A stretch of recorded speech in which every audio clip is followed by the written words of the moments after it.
You are about to discover the single most predictable pattern in human history. It is not the rise of great leaders or the outcome of epic battles. It is a silent, bureaucratic process conducted in minting houses and treasury ledgers that has ended more empires than any invading army. The story we tell today is not one of glittering conquests, but of quiet, deliberate theft. It is the story of how the most powerful government the Western world had ever known looked at its own sacred symbol of trust, the silver denarius, and decided to lie. They shaved it, diluted it, and hollowed it out, believing they could cheat reality itself. This is not a tale of barbarians at the gate, but of accountants at the desk. And by the end of it, you will understand the chilling truth. The fatal blow to Rome wasn't struck with a sword. It was struck with a coin press. When a state breaks its promise to its own people, it doesn't just debase its currency. It debases its soul, its social contract, and its very right to exist. Welcome to the autopsy of an economic suicide. Welcome to the Roman debasement. For centuries, the bedrock of the Roman Empire was not just its legions, but a small, silver disc, the denarius. Introduced around 211 BC, it was more than money, it was a covenant. Its consistent weight, roughly 4.5 grams, and high purity of over 95% silver were inviolable promises from the Roman state. A soldier on the distant frontier of Britannia knew the coin in his pay pouch was identical in value to one spent in the markets of Antioch or Alexandria. This universal trust enabled complexity. Taxes could be levied across continents to fund border defenses. Grain could be shipped from Egypt to feed the million-strong populace of Rome, paid for with a currency everyone accepted. The denarius was the silent, seamless circulatory system of a vast body politic, facilitating trade, paying armies, and stabilizing an economy that stretched from Scotland to Saudi Arabia. It allowed for long-term planning and investment. A vineyard owner in Gaul could contract with a shipbuilder in Naples, confident in the medium of exchange. This monetary integrity was the financial engine of the Pax Romana, the famous Roman peace. It created a common economic language, binding disparate provinces into a single, functioning organism. The empire's unimaginable scale and administrative coherence were, in a very real sense, built on the credibility of that one coin. The denarius was the tangible proof that Rome's word was its bond. But this pillar of stability would soon be identified not as the foundation of empire, but as a tantalizing source of quick revenue for emperors facing crises they could no longer manage through honest means. The first deliberate, significant debasement is attributed to Emperor Nero in 64 AD, following the Great Fire of Rome. The official narrative likely involved reconstruction costs, but the underlying motive was a classic state dilemma. Immense financial pressure met with a reluctance to raise explicit, politically dangerous taxes. Nero's solution was a masterclass in stealth taxation. The mint reduced the silver content of the denarius from nearly 100% to about 90%. It was a slight, almost imperceptible shave, but the precedent was catastrophic. The state had discovered a sinister alchemy. It could create more nominal currency from the same silver stock. The new coins were tariffed at the same value as the old, effectively transferring wealth from every coin holder to the imperial treasury. In the short term, it worked. Nero funded his lavish Domus Aurea, Golden House, and pacified the populace with bread and circuses, all without immediate revolt. But the economic signal was sent. The intrinsic value, the actual metal worth, of the empire's money was now negotiable, subject to the fiscal whims of the ruler. It was a breach of trust disguised as policy. Citizens and merchants, particularly those on the edges of the empire or in long-distance trade, began to notice. The cleverest started to hoard the older, purer coins, a process known as Gresham's Law. Bad money drives out good, subtly weakening the currency in active circulation. Nero's adjustment was the initial fracture in the monetary dam. It proved that debasement was a technically easy and politically expedient tool. The temptation, once yielded to, would become irresistible for future emperors facing their own emergencies, setting the stage for a slippery slope from which there would be no return. The 2nd century AD gave way to the tumultuous 3rd, a period historians call the crisis of the 3rd century. The empire was besieged, Germanic tribes hammered the northern frontiers, the Sasanian Persian Empire revived in the east, and a devastating plague swept through the population. Simultaneously, the empire saw over 20 emperors in 50 years, most rising and falling by military coup. This perfect storm of external invasion, internal strife, and pandemic collapse created an insatiable demand for military spending. Emperors, needing to buy the loyalty of the legions, whose pay was repeatedly raised, and finance endless wars, turned to the only quick fix they knew: the coin press. What Nero began as a subtle trim became a frantic shearing. Under Emperor Septimius Severus, 193 to 211 AD, the denarius silver content fell to about 50%. By the time of Trajan Decius, 249 to 251 AD, it was barely 40%. The process was no longer a secretive policy, but a standard operating procedure for survival. Each new emperor, often a military general with no treasury management experience, faced immediate existential threats. Minting diluted coins was the fastest way to pay the armies keeping him in power. The long-term health of the economy was a luxury sacrificed for short-term political survival. The monetary system began to lose its coherence. Prices, which had been remarkably stable for centuries, started an erratic but unmistakable climb. The state was flooding the system with currency of declining real value, the ancient equivalent of printing money. The virtuous cycle of the Pax Romana was reversing into a vicious one. Crisis demanded more spending, which demanded more debasement, which eroded economic stability, which in turn created more crises. The slope was now a cliff. The mid-3rd century marks the point of no return. Under emperors like Gallienus, 253 to 268 AD, the denarius devolved into a pathetic ghost of its former self. The silver content plummeted to under 5%, becoming little more than a silver-washed bronze coin. The physical transformation was obvious to any citizen. The coin was lighter, coarser, and prone to discoloration as the thin silver wash wore off. The psychological impact was total. The sacred trust of the Roman monetary covenant was now undeniably broken. In response, the economy bifurcated. For everyday, small-scale transactions, these debased denarii still circulated out of necessity, a grim game of hot potato where no one wanted to hold the deteriorating currency. But for any significant transaction, buying land, paying large taxes, or long-distance trade, people increasingly abandoned the official currency. They reverted to barter, goods for goods, or demanded payment in older, purer coins still hoarded away, or even in gold aurii, which the state had kept relatively intact for its own elite purposes. This breakdown shattered the empire's economic unity. A standardized price system became impossible. The cost of goods in debased coins skyrocketed, not necessarily because of scarcity, but because of the currency's plummeting value. Soldiers paid in sacks of worthless metal grew resentful and restless. The government, receiving its taxes in this bad currency, found its own purchasing power evaporating, forcing it to debase even faster to meet its obligations. It was a death spiral. The denarius, the pillar of Roman unity, was now a catalyst for disintegration, eroding the very fabric of economic life that held the provinces together. By 301 AD, Emperor Diocletian, a formidable reformer who had temporarily stabilized the empire militarily, confronted the economic chaos head-on. He correctly diagnosed the symptom: rampant, uncontrollable inflation, which historians estimate may have reached 15,000% over the preceding century. But he catastrophically misdiagnosed the cause.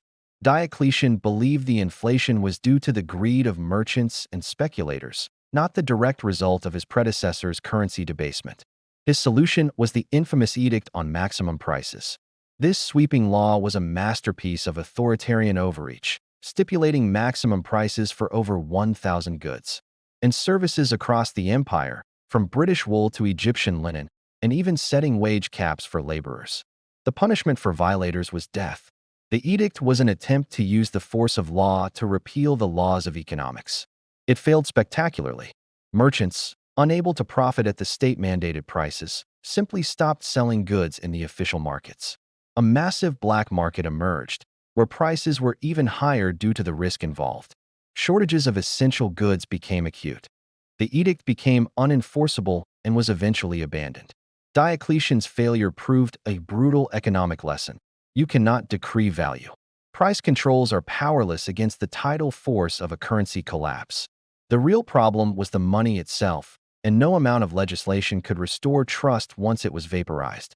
This well-intentioned but disastrous policy only deepened the economic trauma, proving that the empire's leadership was now fighting symptoms while the disease, worthless money, raged unchecked.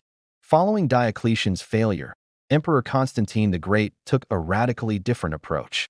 Instead of trying to salvage the dead silver currency, he abandoned it entirely for high-stakes finance. Around 312 AD, he introduced a new, high-purity gold coin called the solidus, from which the word soldier is derived, as it was used to pay the troops. The solidus was struck at 72 to the Roman pound of gold and maintained a remarkable purity for centuries. It was an admission of defeat for the old system and a strategic retreat to a stable store of value. The solidus succeeded brilliantly as an elite and international currency, becoming the dollar of the Middle Ages, trusted from Ireland to China. But its success came at a terrible social cost. Gold was scarce and valuable. Only the state, the wealthy elite, and major merchants could transact in solidi. The common soldier, artisan, and farmer were left trapped in the wreckage of the bronze and copper small change that now passed for currency. This created a two-tiered economy, a stable, gold-based economy for the rich and the state, and a chaotic, inflationary barter economy for everyone else. The social contract, already frayed, was now severed along class lines. The state could pay its top generals and fund its grand projects in solid gold, insulating itself from the misery it had caused, while the masses suffered the full brunt of the monetary collapse. Constantine saved the state's fiscal credibility with the international world and its own upper crust. But in doing so, he formally institutionalized the economic divide that would help fracture the empire into haves and have-nots. As the currency imploded, the Roman state faced a paralyzing contradiction. It demanded taxes to function, but the taxes were paid in the very currency it had rendered worthless. Imagine a government that pays its bills in dollars but only accepts payment in monopoly money. This absurdity crippled the state's core function. To cope, the bureaucracy was forced to become monstrously complex and burdensome. Tax assessments increasingly shifted away from cash to payments in kind, that is, direct payment with goods. A farmer would no longer pay 100 denarii. He would pay 10 bushels of wheat, a pound of olive oil, or a length of cloth. This required a vast administrative apparatus to assess, collect, store, and redistribute these physical goods across the empire. Corruption flourished as officials skimmed from these tangible deliveries. More critically, it froze economic mobility. Your tax obligation was tied directly to your land's productive output, locking you into your profession and location. It reversed centuries of Roman economic advancement back towards a primitive, localized, and inflexible system. The state, in its hunger for real resources, began to legally bind farmers to their land, the precursors to serfdom, and craftsmen to their guilds, to guarantee tax receipts. The debasement had thus not only destroyed the medium of exchange, but was now actively dismantling the free labor market and personal freedoms that had characterized the early empire, pushing society toward the rigid, immobile structure of the Dark Ages. The Roman legionary was the ultimate consumer of the state's fiscal policy. His loyalty was purchased with pay, promises of land, and a share of plunder. As debasement accelerated, his regular stipend, the stipendium, paid in silver denarii, became an insult. Holding a pay packet of lightweight, copper-core coins, he could buy less and less from camp followers and local markets. This direct, personal betrayal by the state he defended was a primary driver of the 3rd century's chronic instability. Emperors tried to compensate by raising nominal pay and offering massive donatives, bonuses, upon accession, but these were also paid in bad money, requiring ever larger quantities. The relationship turned purely mercenary. Soldiers backed whichever usurper promised the biggest immediate bonus, fueling the cycle of civil war. Furthermore, the army began to demand payment in kind: food, clothing, weapons, and salt, the origin of the word salary, bypassing the unreliable currency altogether. This practice, called a noni militaris, further decentralized power. Local commanders and provincial officials, responsible for gathering these supplies, gained immense autonomy from the central government. The army, once the unified instrument of imperial will, became a collection of locally supplied factions with primary loyalty to their regional paymasters. The debasement of the coin had, in effect, debased the loyalty of the military, transforming the defender of the realm into its greatest internal threat and a key driver of political fragmentation. For the vast majority of Romans, the peasant farmers who produced the empire's food, the monetary collapse meant a harsh retreat into hyperlocalism. With coin untrustworthy for saving and often useless for distant trade, economic life contracted to the village level. Surplus produce was no longer sold for coin to pay cash taxes. It was directly requisitioned by the state's tax collectors in kind. What little remained was bartered for local necessities: your eggs for the blacksmith's repair, your wool for the potter's jars. Long-distance trade in commonplace goods dwindled as the complex financial system that supported it had vanished. This collapse in trade meant regional shortages could no longer be easily alleviated. If a harvest failed in Gaul, merchants couldn't profitably ship grain from Egypt because there was no reliable medium to facilitate the exchange. Peasants, now bound to their land by the tax system, were also vulnerable to local predation by the very officials and soldiers who were supposed to protect them, but who were themselves poorly paid and desperate. The sophisticated, interconnected Mediterranean economy that had raised living standards devolved into a patchwork of isolated, struggling subsistence communities.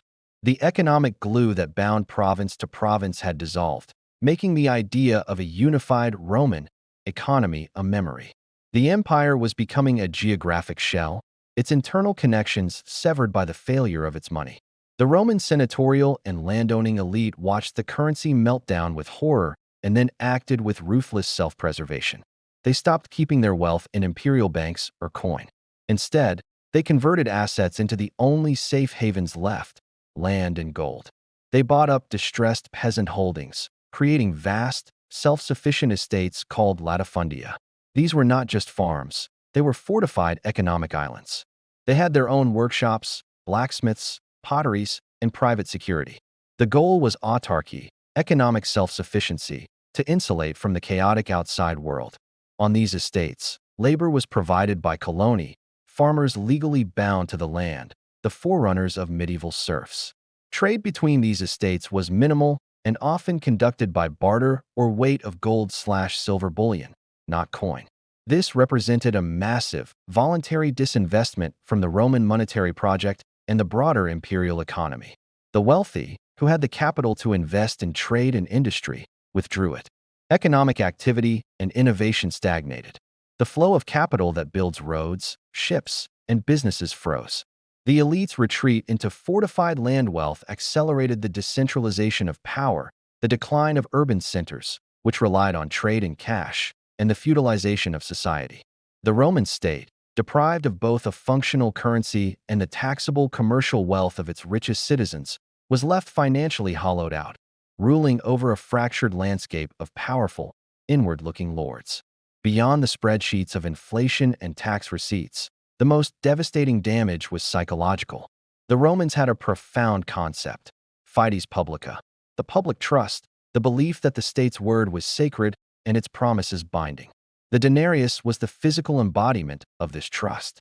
Its steady value for centuries was a daily reinforcement of Roman order, justice, and reliability. Its deliberate debasement was therefore not just an economic policy, but a profound, repeated betrayal. When Caracalla or Gallienus issued a new coin with less silver but the same face value, they were lying to every citizen, in a language everyone understood. This eroded the moral authority of the state.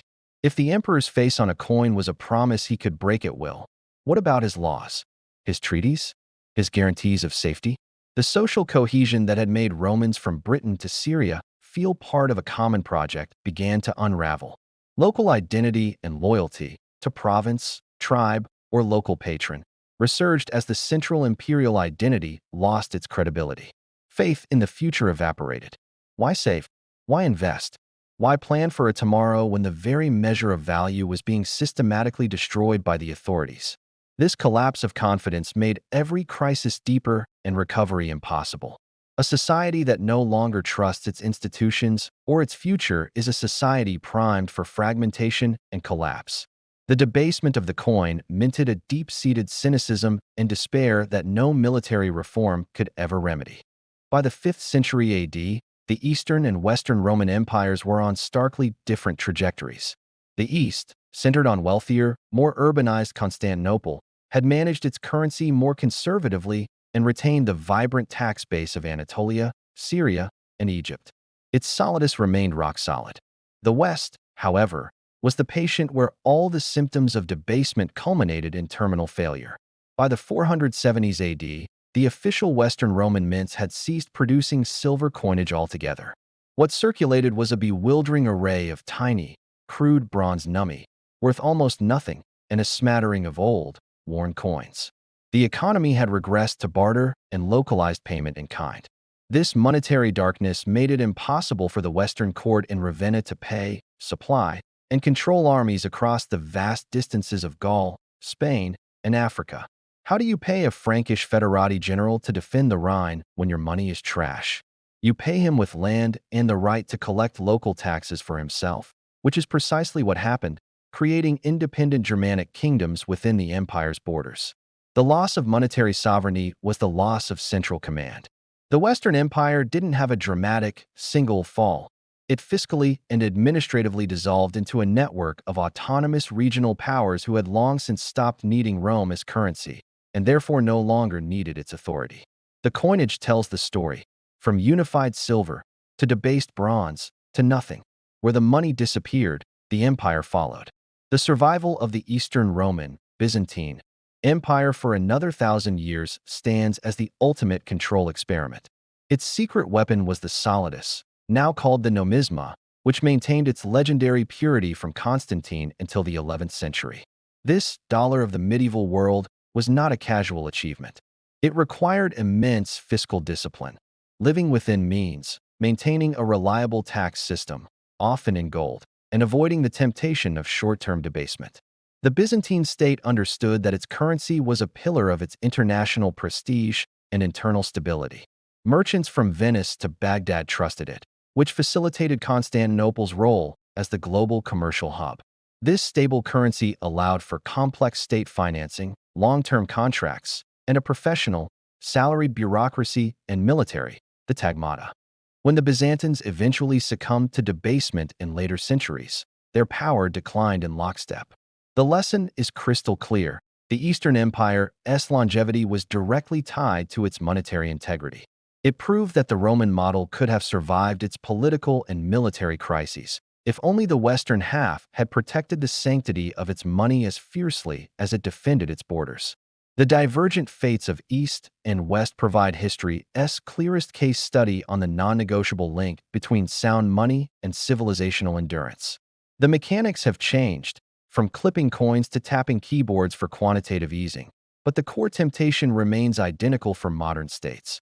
Create more currency units to meet pressing obligations without explicit taxation. We see the ghost of the denarius in every episode of high inflation driven by fiscal monetization. The German Weimar Republic in the 1920s, Zimbabwe in the 2000s, and Venezuela in the 2010s all followed the Roman playbook.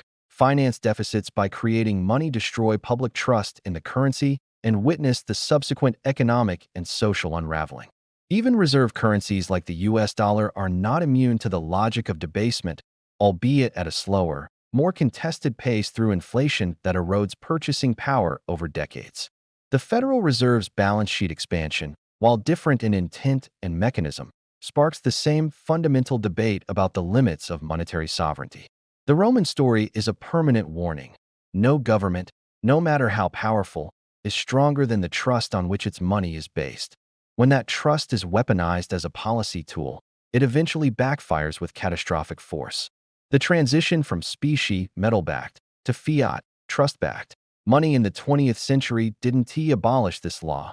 It made understanding it more critical than ever. The fall of Rome teaches that civilizations do not ultimately run on a gold standard or a silver standard. They run on a trust standard. The denarius was a technology of trust, allowing millions of strangers to cooperate across time and space. When the Romans debased the coin, They weren't just altering metal content. They were hacking that trust technology for short-term gain, corrupting the operating system of their entire society. The result was economic fragmentation, social stratification, military disloyalty, and ultimately, political disintegration. Every modern central bank, finance minister, and citizen should study this arc. It asks the paramount question: are our current monetary systems and policies building trust, or are they, in subtle ways, eroding it? Are we investing in long-term credibility or extracting from it for present convenience? The Roman debasement is the primordial story of a society that forgot that its most valuable asset was not the silver in its vaults, but the faith in the hearts of its people. Once that faith was spent, the empire, for all its marble and legions, was already gone. The coins were merely the receipt. So, what is the blood in the blood money? It's not literal, but it is real. It is the vitality of the social contract, the lifeblood of trust that flows between a people and their governing institutions. When Rome diluted its silver, it was draining that vital trust, drop by drop, until the body politic could no longer function. The empire didn't end with a bang in 476 AD. It ended with a long, silent whisper of betrayal every time a citizen held a newly minted, worthless coin. The pattern is clear, and it is universal, which invites the critical, modern question: what are the subtle debasements of our own age? Not of metal, but of promises, of standards, of institutional integrity? If this deep dive into the mechanics of ancient collapse has gripped you, then your next essential chapter awaits. In our next investigation, we will apply this exact same forensic lens to the event that birthed the modern financial world: the great inflation of the 1970s and the death of the gold dollar. We'll trace how the U.S., facing its own imperial pressures, broke its promise to the world, unleashing a decade of stagflation and reshaping global power. The parallels will shock you. To ensure you don't miss that breakdown, make sure you are subscribed with notifications on. The Blood Money Files will continue to follow the trail. Until then, remember, trust is the hardest asset to build and the easiest to destroy. Guard it accordingly.